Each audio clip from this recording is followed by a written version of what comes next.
Oi gente, eu sou a Duda e hoje nós vamos conversar sobre Villette, de Charlotte Brontë. Este vídeo faz parte do nosso projeto de leitura, lendo todos os romances das Irmãs Brontë em ordem cronológica de publicação.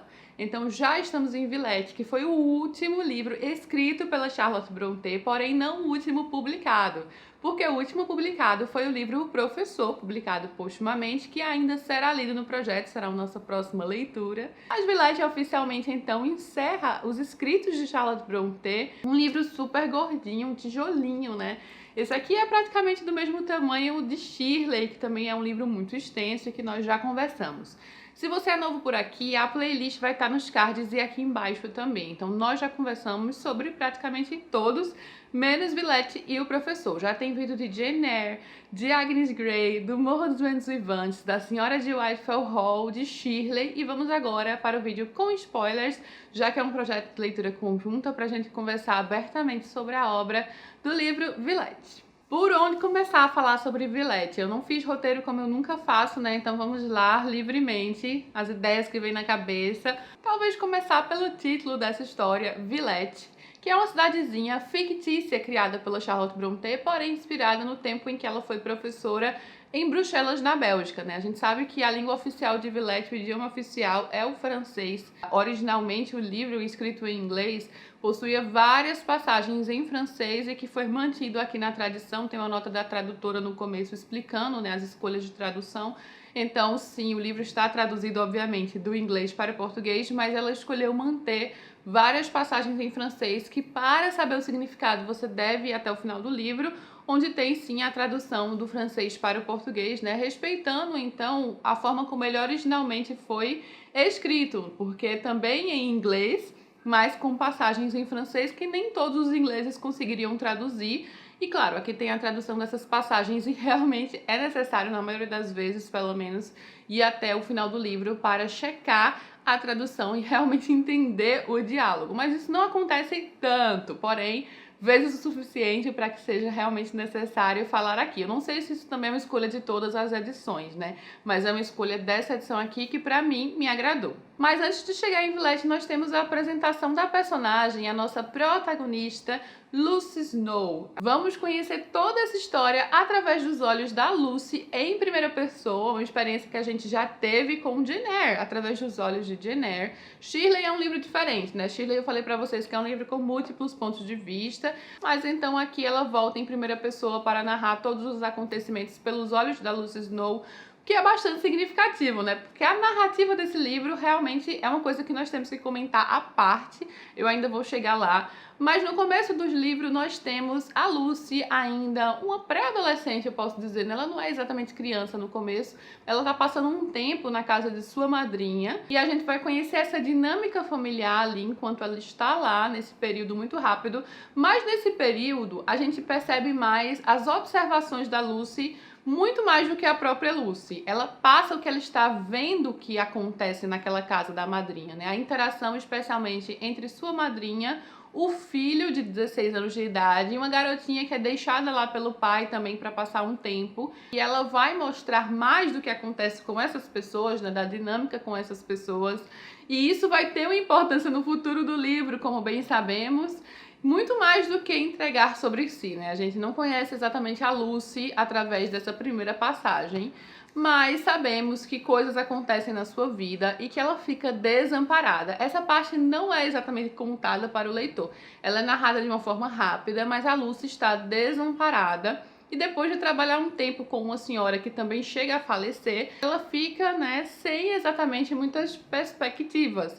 É uma mulher numa sociedade extremamente patriarcal, num tempo em que as mulheres não conseguiam muitos empregos, era muito restrito, né? Os empregos que sobravam eram empregos domésticos, eram empregos de governantas, ou então de professoras aqui, né, preceptoras e tudo mais. Só que a Lucy não tem exatamente experiência em nada. É bem digno o fato dessa personagem, neste tempo, estar ali e não perder as esperanças. Ela não tem aqui com quem se amparar, né? Assim como Jane Eyre, eu acho que é inevitável a gente fazer comparações muitas vezes enquanto estamos lendo com Jane Eyre. Se assemelha em certo sentido, mas se distancia muito em vários outros.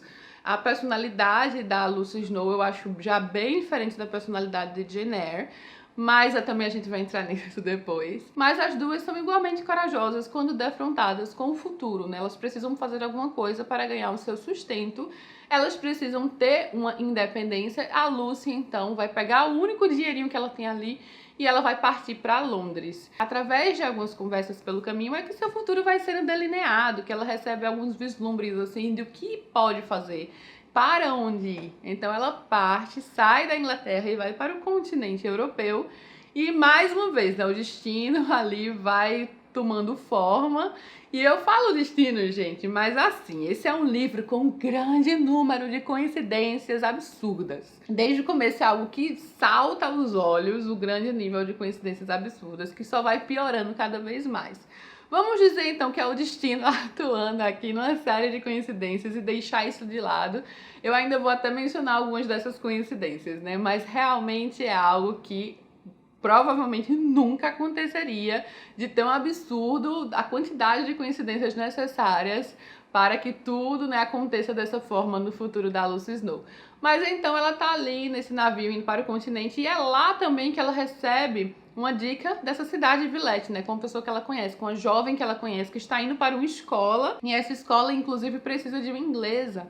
Não exatamente uma professora, na verdade era uma acompanhante babá dos filhos da diretora da escola. Até porque, gente, a Lucy não sabe falar francês no início desse livro. Ela aprende francês enquanto ela está em Villette. Ela mal consegue se expressar. Ela passa por poucas e boas quando ela chega em Villette. Aquele perrengue todo de viagem, né? Que a mala tá extraviada, aí chega um estranho que, por sinal, é inglês e vai ajudá-la, né? E aí começam as coincidências de quem era esse estranho. E ela chega então em Villette, que é o início de nossa história de fato, e vai conseguir um emprego com a Madame Beck, a diretora da escola, inicialmente para cuidar de suas filhas, que posteriormente vai se tornar um emprego de professora de inglês. Essa é a premissa básica, né? Ela chega em Villette, ela é uma jovem desamparada, ela não tem meios financeiros, ela precisa trabalhar para sobreviver, ela vai enfrentar da forma como ela pode. Vai ter muito da própria experiência da Charlotte Brontë aqui, tanto nesse, em relação a esse período que ela passou em Bruxelas, mas também o livro O Professor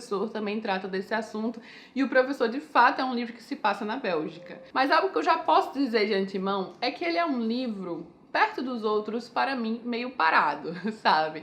Ela tá ali na escola e a gente vai acompanhar a dinâmica da Lucy com outras pessoas, da Lucy se adaptando à escola.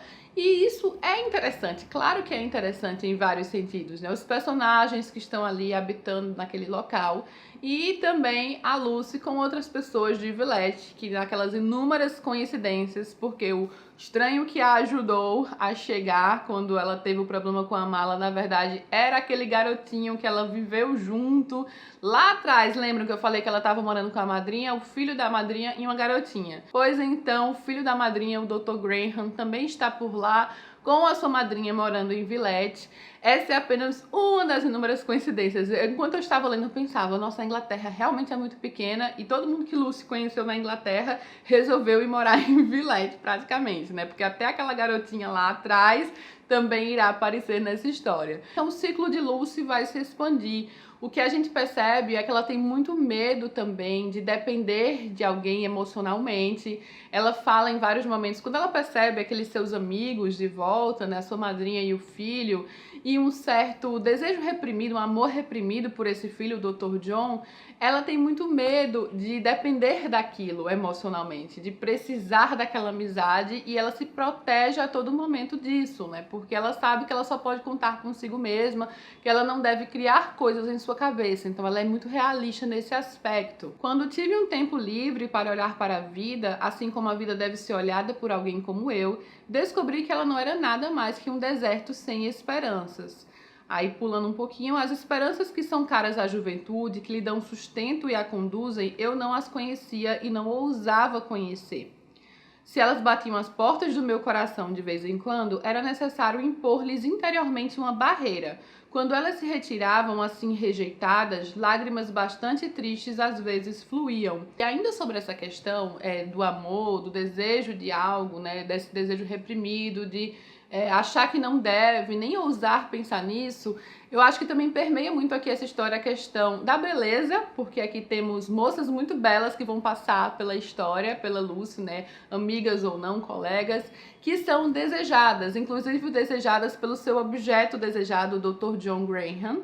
Elas são desejadas, elas são cortejadas, e a própria Lucy não. A Lucy é destituída de beleza, só que ela tem muitas inúmeras qualidades e ela é sempre vista como aquela pessoa amiga, como aquela pessoa leal, de confiança. E não apenas a Charlotte, mas as suas irmãs também. A Anne Brontë já tinha falado sobre isso, por exemplo, até lá no Agnes Grey, né? Essa questão da beleza pura, que acha que tem um poder em relação a outras pessoas, aqui na figura de uma personagem, a senhorita Fenschauer, acho que foi Schauer, não lembro, Ginevra, né?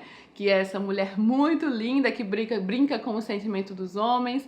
E a Lucy, ela não tem nada disso. E não apenas a beleza, mas também o status social, né? As classes sociais. Essas críticas sociais de classes sociais permeiam toda a obra das irmãs Brontë. E Charlotte Brontë, claro, tem isso muito presente tanto em Jane Eyre quanto em Shirley, e aqui também. A Lucy, ela tá ali numa espécie de local em que ela tem amigos influentes, mas ela é uma pessoa, né, destituída da questão da classe social que era almejada por essas pessoas. Ela coloca o Dr. John nas alturas, né, várias vezes aqui, ao pensar na personalidade, no caráter dele, mas ela própria reconhece que ele também, ao se apaixonar, nunca vai deixar de lado a questão do status social. Isso é algo importante para a sociedade na época, é extremamente importante. Havia coisas fora do alcance da própria Lucy que ela reconhecia racionalmente. Aquela garotinha, quando volta, ela tem muito dinheiro, ela é uma condessa, se eu não me engano, né? E ela tem o dinheiro e a beleza. A Lucy faz um retrato muito sóbrio, que é a união da Polly, essa garotinha lá atrás, que ela conheceu quando era criança e que retorna aqui muito rica e desperta os amores do Dr. John. Não haveria união caso eles não fossem, né, de uma classe social semelhante, ou caso a Polly não tivesse as riquezas. E isso muito provavelmente é verdade. Até nesse círculo, quando ela menciona para Polly, o pai de Polly, que é professora, a Polly fica: você é professora? Por que você é professora? Então há sim um preconceito aqui social, claro, distinto, mesmo que ele seja velado em muitos momentos. Por mais que eles tenham a Lucy como uma pessoa muito cara para eles, como uma pessoa muito próxima, querida, ela pertence a outro mundo, ela pertence ao mundo das mulheres que precisam trabalhar para ganhar seu sustento. E ela pode sim ser admirada por isso, né, pelos seus amigos, mas isso os colocam em outro patamar. E nessa época isso era ainda mais evidente, obviamente, e que a Charlotte Brontë vai pontuar aqui. A Lucy é uma personagem que passa por conflitos psicológicos muito fortes, né, a ponto de quase perder a vida, perder a saúde. Ela é alguém que se sente muito sozinha e que não lida muito bem com a solidão. Isso é uma das grandes diferenças que eu percebi entre a Lucy e a Jane Eyre. Jane Eyre é uma pessoa que lida muito melhor com a solidão, porque em Jane Eyre a gente percebe que ela tem um amparo muito grande interno, sabe? Na religião especialmente, né? Nessa relação que ela tem com a religião e com Deus, que está presente aqui. Claro, nós temos uma personagem também religiosa, assim como as personagens das irmãs Brontë eram, mas a Jane Eyre tinha isso muito impregnado, né? Ela conseguia ser uma pessoa que viveria bem consigo mesma, por mais que ela tivesse conhecido uma grande paixão e perdido, ela ainda teria forças. E a Lucy, ela é uma personagem mais frágil emocionalmente, então ela se sente desamparada, ela tem forças, claro, para seguir em frente, mas a gente percebe esses contrastes em sua personalidade, né? E eu achei isso incrível, porque em vários momentos ela age de uma forma e em outros momentos de outra totalmente diferente. Ela é uma personagem complexa de certa forma, ela é irônica em muitos momentos, né? Nas suas falas, nos seus diálogos, quando ela tá sem muita paciência. Ela é firme, mas ela também, em alguns outros momentos, perde a fala, perde a ação, fica completamente paralisada por uma grande timidez, um grande retraimento. Então já são dois opostos, né, nesses quesitos, porque no final a gente é feito assim, de contrastes, né? Ela aqui vai ter momentos em que ela é completamente paralisada pelos seus sentimentos ou então tomada pelos sentimentos.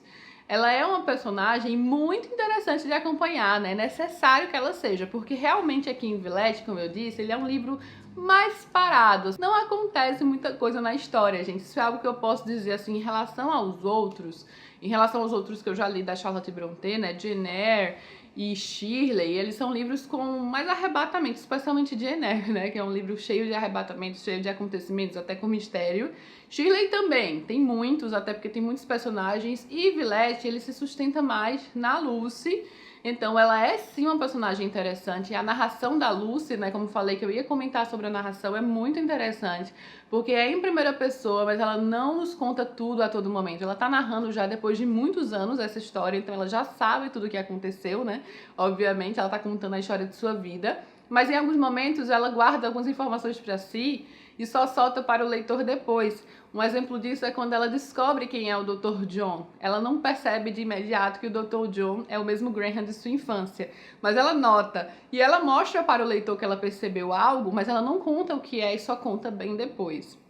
Então esse é apenas um dos exemplos de coisas que ela vai guardando para si nessa história e que torna a narrativa muito interessante, sabe? Realmente eu gostei muito da voz da Lucy. É uma personagem com muitas virtudes e defeitos, fragilidade, força, e esses contrastes aqui na história me ganharam. Então eu queria acompanhar, eu queria saber. Me sentia também muito agoniada pelos percalços que ela enfrentava, né? Pelas privações, especialmente, claro, com essa questão da solidão, que não era algo que ela lidava tão bem, né? Ela se sentia tão sozinha em alguns momentos e em outros em que ela estava mais rodeada de amigos, de pessoas que se importavam também com ela, mas não naquele nível desejado por ela, ela ficava com medo daquilo, né? Ela queria agarrar, mas ao mesmo tempo ela tinha medo daquilo.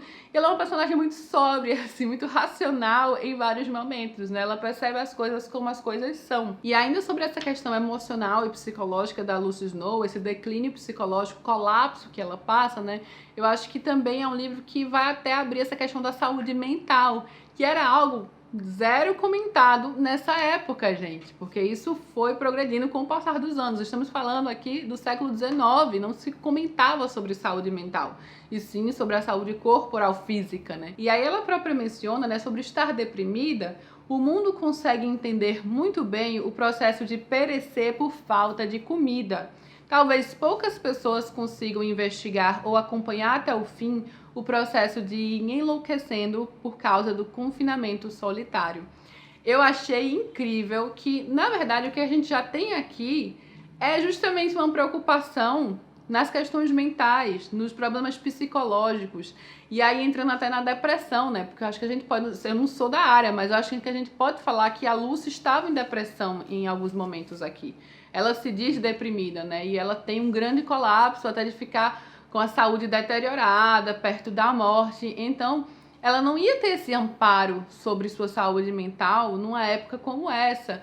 E a própria personagem vai falar sobre isso, né? Que as pessoas reconhecem as doenças físicas, mas não reconhecem as doenças mentais. Mais um ponto além de seu tempo, que a Charlotte Brontë conseguiu pontuar em seus livros, entre tantos outros. E é até comum a gente escutar quando as pessoas estão passando por problemas psicológicos, depressão, deprimidas, outras falando, né? Ah, busca a felicidade, a vida é tão boa, fique feliz. E olha o que Charlotte Brontë pontua aqui. Uma pessoa fala, felicidade é a cura, uma mente alegre, a prevenção, cultive ambas. Aí a protagonista, né, a Lucy, pensa, nenhuma zombaria neste mundo jamais soa tão vazia a meus ouvidos como essa de me mandarem cultivar a felicidade. O que tal conselho significa?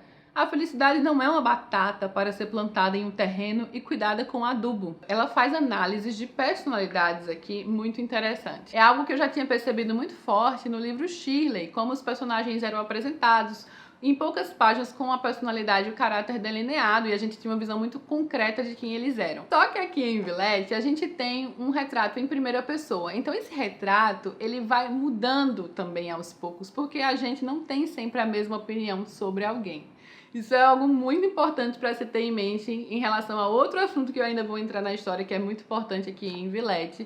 Mas sim, nós em nossas vidas vamos ter retratos diferentes das pessoas que a gente conhece, de acordo com o momento, de acordo com as situações, com as coisas que acontecem, né? Então, ela sim apresenta um retrato de personalidade muito interessante aqui das pessoas que a rodeiam, e a gente em alguns momentos vai perceber claramente que há uma parcialidade, né? Porque a gente também tem essa parcialidade em relação a pessoas que conhecemos em nossas vidas. Isso aqui vai aparecer em relação ao Dr. John, que ela coloca nas alturas. Ela reconhece alguns defeitos, sim, mas ela realmente idealiza este homem e ela própria fala, né, que as coisas não eram exatamente assim depois de algum tempo. Claro, ele era uma boa pessoa, ele é uma boa pessoa e continua sendo, mas é ser humano, né, e todo ser humano é falho.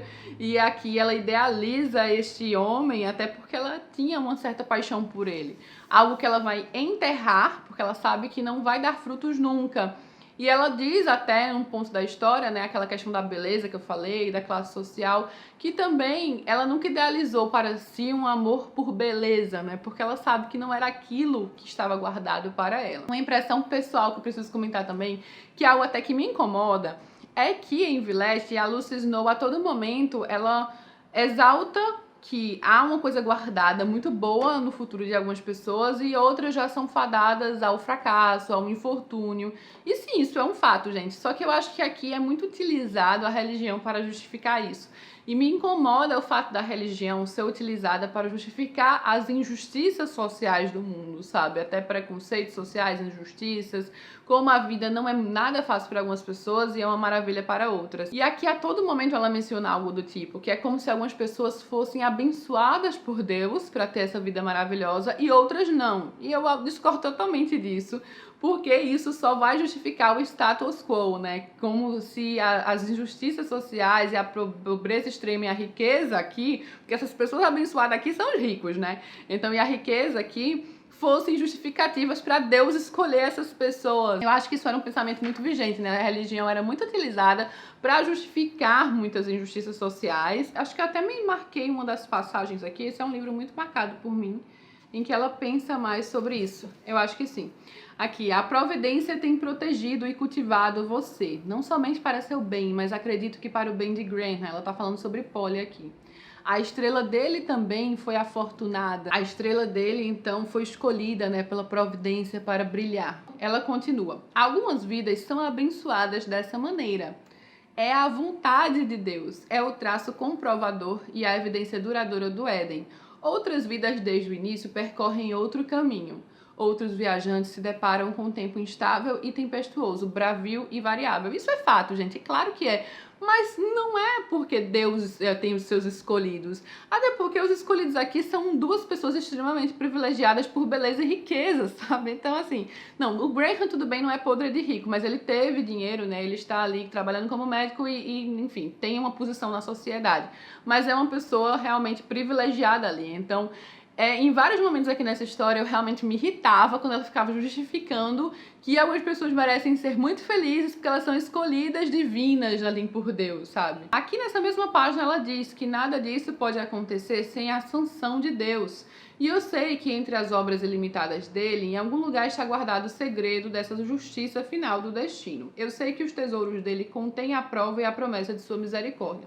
Eu acho que, em certa parte, assim, é até um pensamento vigente hoje, né? Algumas pessoas realmente creem nisso, ok, mas eu acho que muitas vezes a religião é utilizada, sim, para justificar a sua posição no mundo, sabe? Como uma forma das pessoas se conformarem com o que elas têm, com os seus destinos, com o pouco que elas recebem, com as injustiças de uma forma geral, sabe? E isso é algo que me incomoda demais. Mas as irmãs Brontë, sim, eram muito religiosas e eu acho que esse era um pensamento extremamente vigente no período. Esse é um livro que eu acho que dos que eu li, da Charlotte Brontë, talvez seja um menos religioso, mas ele tem, sim, sua grande parcela, né? Tem até uma questão aqui presente das diferenças entre crenças religiosas e de uma espécie até de preconceito em relação a isso, né? Porque temos personagens aqui entre o catolicismo e o protestantismo. Então, a Lucy, ela é protestante e outras pessoas que a rodeiam são católicas, né? Então, isso, inclusive, ela tem sua visão do catolicismo que ela fala aqui veementemente e outras pessoas aqui também vão ter esse preconceito pela visão protestantista, é certo falar assim? Pela visão dela como protestante. Então, essa questão da religião permeia, assim, o livro, eu acho que até mais próximo ao final, e é nessa questão também para justificar injustiças que eu falei, né, enfim. Mas, de todos os livros, talvez esse seja o menos, não sei. Mas agora vamos entrar em outro assunto. Monsieur Paul. Eu acho que vocês, Monsieur Paul, Emanuel, eu acho que vocês estavam esperando sobre isso também, né, gente? Assim, eu posso dizer pra vocês que A interação entre Lucy ali com os professores, especialmente com a Madame Beck e o Monsieur Paul, é um dos pontos altos do seu tempo na escola. Isso é um fato. E ali há um tempero na relação com o Monsieur Paul, que é este senhorzinho, esse homenzinho, como a Lucy chama, é extremamente rígido, extremamente explosivo, teimoso. Então ele tem aqui muitas características detestáveis, especialmente de início. Não é fácil nem um pouco gostar desse personagem, ele é um certo antagonista, né, o Monsieur Paul, mas há sim um tempero ali nessa relação que torna até a história interessante, né, nesses embates entre o Monsieur Paul e a Lucy. O Monsieur Paul, inclusive, é extremamente preconceituoso com inglesas e com mulheres, de certa forma, também, né?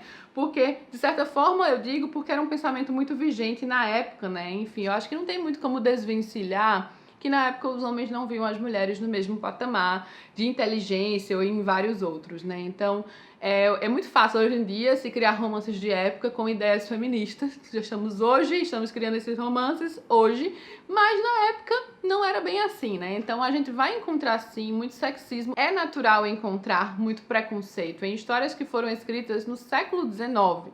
Então, aqui, por exemplo, em um ponto que eu marquei, deixa eu dar uma olhada aqui, ela diz o seguinte, olha, eu tô aqui na página 591. O relacionamento dela com o Monsieur Paul é cheio de embates, ela é firme muitas vezes em suas respostas, mas ela também vai ficar muito calada em outras, mas é um calada que ela não tá consentindo com o que ele tá falando, ela só não quer discutir, porque ele é um homenzinho que discute muito, que ele gosta do embate, né? Ele gosta desse modo que ele tem, que ele precisa mandar ali no recinto, as pessoas precisam fazer suas vontades. Então ela fala aqui, mulheres intelectuais, foi o próximo tema dele. Nesse assunto ele se sentia à vontade. Uma mulher intelectual, ao que parecia, era um tipo de lusus naturae, um infeliz acidente. Algo para o qual não havia nem lugar nem serventia na criação. Pulando um pouquinho, ele acreditava no fundo da sua alma que a amável, plácida e passiva mediocridade feminina era o único travesseiro no qual o pensamento e o bom senso viris poderiam encontrar repouso para suas têmporas doloridas. Então, assim, em vários sentidos, Monsieur Paul é apresentado como detestável nesse livro. Precisamos concordar sobre isso.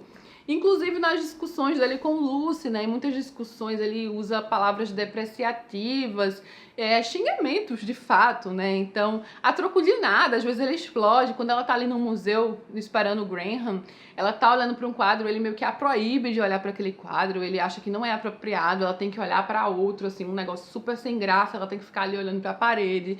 Então, não é um relacionamento fácil aqui. E eu nunca iria imaginar que ele seria um par romântico da personagem. Gente, pra mim isso foi muito imprevisto, imprevisível, né? Eu não esperava.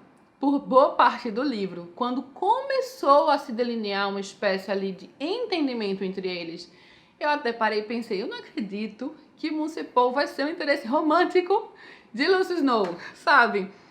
E sim, Charlotte Brontë vai tentar redimir o personagem, vai tentar arduamente redimir o personagem ao apresentar a sua história pregressa de vida, né? Como alguém muito abnegado, alguém altruísta que doou boa parte de sua vida e seu dinheiro pelo bem de outros que lhe quiseram mal originalmente. Então é um personagem, sim, que tem seus contrastes. Ele não é de todo ruim, ele não é de todo bom, né? Isso é algo normal do ser humano. Mas ele é um personagem tão detestável de início, em vários sentidos, que pra mim foi meio que um choque o fato da autora ter feito isso, sabe? Assim, de ter tentado redimir o Monsieur Paul como alguém que seria apropriado para uma protagonista tão legal como é a Lucy Snow, sabe? Então, não foi fácil pra mim aceitar isso nessa história. Eu entendo como até algo realista, sinceramente, assim, como um tipo de relacionamento real que poderia acontecer, no sentido do que a Lucy almejava e no que ela encontrou ao descobrir mais sobre Monsieur Paul. E sim, muitas mulheres nessa época iriam aceitar, até porque a personalidade do Monsieur Paul em relação a preconceitos e a sexismo era algo comum, né? Eu acho que era algo assim comum para praticamente todos os homens. Era algo normal na sociedade, né? Então era o considerado certo decoro. Mas obviamente tem um grande preconceito dele com inglesas, mas aí a gente também pode falar que a Inglaterra também tinha muito preconceito com a França. Tudo bem que aqui não é a França, né? Mas esse embate entre Inglaterra e França, e língua inglesa, língua francesa, é algo de muito tempo e algo que até hoje ainda tem, né? Ainda permanece. Mas ainda assim, tirando tudo isso, havia toda a sua explosão a troco de nada, enfim, toda essa sua personalidade difícil de conviver, porque eles viviam em constante guerra aqui. Então, a questão do gato e rato, de relacionamento gato e rato, é levada aqui a outro nível, assim, que a ponto de você meio que detestar, né, não conseguir imaginar esses dois juntos. E sim, o Monsieur Paul, sim, vai ter ali suas qualidades. Ele é alguém, como eu disse, abnegado, altruísta, gosta de fazer o bem, ele gosta de compartilhar coisas boas com as pessoas, né? Ele sempre, até quando brigavam com Lucy, quando ele achava que Lucy não o queria bem, ele ia lá e deixava coisas boas pra ela, presentes pra ela. Então sim, tem esse lado, mas ainda assim, eu achei um relacionamento muito esquisito. E eu já vou mencionar aqui, gente, que além desse relacionamento ter sido imprevisível, o final desse livro eu achei extremamente imprevisível. A gente tem ali a Lucy encontrando um local para si, né? Ela tem já o amparo agora de um amigo, um algo a mais, né? Porque assim, por um momento eles se arrumam ali como amigos especiais, mas assim a promessa, obviamente, de algo a mais, entre ciúmes, entre o amor. E ele organiza ali uma coisa pra ela, uma escola pra ela, algo que ela almejava, algo que ela sonhava. Até as irmãs Brontë, em determinado ponto também, né, queriam montar uma escola, queriam ensinar, elas tinham esse sonho. E a Lucy também tem esse sonho e consegue com a ajuda do Monsieur Paul. E ele precisa, mais uma vez, ali nessa questão também da abnegação e do altruísmo e resolver coisas para outras pessoas. E só depois de 3 anos, quando ele voltar de uma longa viagem, é que ele vai se sentir livre para ficar com a Lucy, né? Para realmente tomar as rédeas de sua vida e fazer mais o que lhe aprouver. E aí chegamos ao final do livro, né? Eu achei que seria esse o final. Que o Monsieur Paul ia voltar e ele ia ficar lá com a Lucy, e é isso aí. Eis que nós chegamos ao final do livro. E eu não sei vocês, mas eu terminei o livro eu fechei assim e falei, ele morreu? Sabe, assim, eu não esperava. Eu fechei o livro, eu li a última página e a única coisa que eu parei assim e me perguntei, ele morreu? Porque sim, né, meio que dá a entender que ele morre. Ela não fala com todas as palavras, mas ela fala com quase todas as palavras que Monsieur Paul morreu na volta para Villette. No navio, né, houve uma grande tempestade e ele morreu quando eles finalmente iam se ver de novo depois de 3 anos. E aí ficou essa questão, né, mas será que ele morreu mesmo? Será que ele não morreu? Ela não falou com todas as palavras. E antes de mais nada eu quero perguntar o que você acha, né, porque eu fechei o livro certa que ele morreu, né, porque pela forma como ela se expressou, até um pouquinho antes que ela falou que aqueles foram os 3 anos mais felizes de sua vida, que já achei meio estranho, né. Ela explica um pouco do porquê disso. É uma afirmação, de certa forma, estranha, né? Ela falar justamente isso, que aqueles foram os 3 anos mais felizes de sua vida, porque ela estava ali com um propósito, ela queria fazer tudo dar certo, pensando no Monsieur Paul, pensando na volta dele. Então isso já é uma indicação. E aí ela termina dessa forma meio enigmática, mas por um lado que ele morreu, sim. Pelo menos pra mim foi isso que ficou e por isso eu fui pesquisar. Quando eu fui pesquisar, gente, eu descobri que temos a resposta na biografia de Charlotte Brontë pela Elizabeth Gaskell. E aí eu fiquei até aliviada que eu deixei essa biografia pro final. Se você ler essa biografia da Charlotte Brontë antes, você vai pegar spoilers. Eu já sei que tem spoiler desse livro aqui, um spoiler muito grande, porque o spoiler vai contar aqui. Monsieur Paul é, na verdade, o interesse romântico do final do livro e que ele vai morrer. Então, assim, já é o grande spoiler de Villette. E na biografia da Charlotte Brontë vai ter essa informação. Eu só imagino que também vai ter outras informações de spoilers também por lá, né? Se tem essa, muito provavelmente vai ter outras. Então foi muito bom ter deixado para o final, de realmente terminar todos os livros das irmãs Brontë, todos os romances, para enfim ler a biografia dela, né? Já fiquei mais aliviada. Então vamos lá, o que é que tem nessa biografia? Nessa biografia, a Elizabeth Gaskell conta que para Charlotte Brontë era um fato que Monsieur Paul morreu no mar. Ela tinha isso muito concreto, até como se fosse algo real. O personagem morreu no mar, o personagem morreu no final do livro. Porém, o pai da Charlotte Brontë não gostava desse final, não queria esse final, porque ele não queria um final triste. Então, para agradar o seu pai, a Charlotte deixou o final ambíguo. Basicamente isso. Mas pra mim, gente, esse final tá mais pra ele ter morrido. E sabendo que era realmente a intenção original da autora, sim, ele morreu. Então eu achei um livro imprevisível em alguns aspectos, né? Tanto nessa questão do interesse romântico, eu não sei vocês, mas alguém aí identificou quando começou a ler que Monsieur Paul seria o interesse romântico de Lucy, porque eu não. E aí no final me dá conta que ele morreu no mar quando eles estavam prestes a, né, ficar juntos.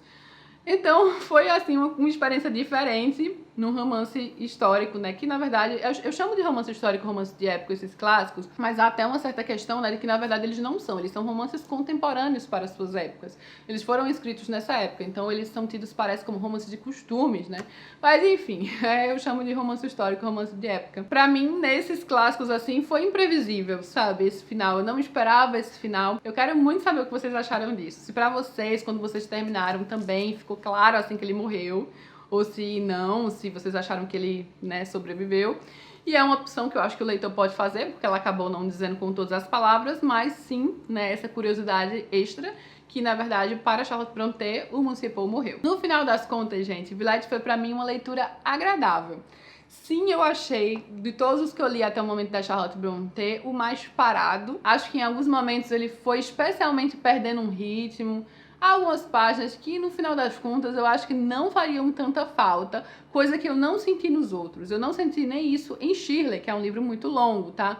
Nesse eu senti um pouco, eu não diria muito, mas eu acho que ele poderia ser um livro, sim, um pouquinho menor. Eu acho que ele perde um pouco o ritmo e que ele carece, assim, de falta de acontecimentos, que é interessantíssimo por si só em vários sentidos. Em narração, no psicológico, no comportamento, nas críticas sociais sempre presentes, até no imprevisível deste romance em tantos aspectos, mas não foi dos meus favoritos. Eu acho que eu esperava sim um pouco mais, porque esse aqui é tido como, muitos críticos o têm como a obra-prima da Charlotte Brontë. Eu dou 5 estrelas pra ele, mas eu acho que eu não vou favoritar, como eu fiz com os outros. Então, Jane Eyre ainda continua sendo meu favorito da Charlotte, logo seguido por Shirley, que eu achei um livro incrível. Eu realmente gostei muito de Shirley. E posso dizer que gostei muito, sim, de Villette. Falando assim, fica parecendo, ah, Duda, então você não gostou tanto. Sim, eu gostei, gente. Pra mim, sim, foi fácil ler esse livro. Foi rápido até, não foi uma leitura que eu empaquei, que eu fiquei sem querer continuar. Eu queria continuar. Eu achei a personagem interessantíssima o suficiente.